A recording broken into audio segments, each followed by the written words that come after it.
বিপুল পরিমাণ টাকাসহ জামাত নেতা আটকের ঘটনা জামাতে ইসলামীর দেউলিয়াত্ব এবং ভোটের মাঠে অনৈতিক প্রভাব বিস্তারের চেষ্টার প্রমাণ বলে অভিযোগ করেছেন বিএনপির নির্বাচন পরিচালনা কমিটির মুখপাত্র মাহাদি আমিন। গুলশানের দলের কেন্দ্রীয় নির্বাচন পরিচালনা কার্যালয়ে তিনি দাবি করেন, সৈয়দপুরে কাণ্ডে কোনো বিচ্ছিন্ন ঘটনা নয়। জামাতের আমিরের নির্বাচনী আসনসহ দেশের বিভিন্ন জায়গায় অর্থ লেনদেনের ঘটনা ফাঁস হয়েছে। বিএনপির অনিবার্য বিজয়কে প্রতিহত করতে একটি গোষ্ঠী নানা প্রতিবন্ধকতা তৈরির চেষ্টা করছে অভিযোগ করে নির্বাচন কমিশন ও আইনশৃঙ্খলা বাহিনীকে আচরণবিধি লঙ্ঘনের বিষয়ে দৃষ্টান্তমূলক ব্যবস্থা নেওয়ার আহ্বান জানান মাহাদি আমিন।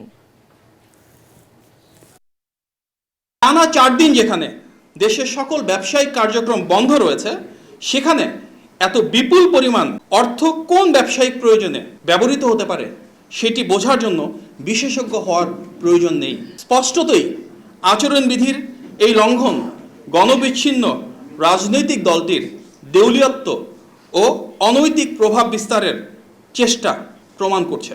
যারা ইনসাফ প্রতিষ্ঠা ও দুর্নীতির বিরুদ্ধে বয়ান তৈরি করে, তাদের কাছে প্রশ্ন করা যেতেই পারে, টাকা দিয়ে ভোট কেনা তাদের সেই দুর্নীতি বিরোধী বয়ানের সাথে কতটা সঙ্গতিপূর্ণ।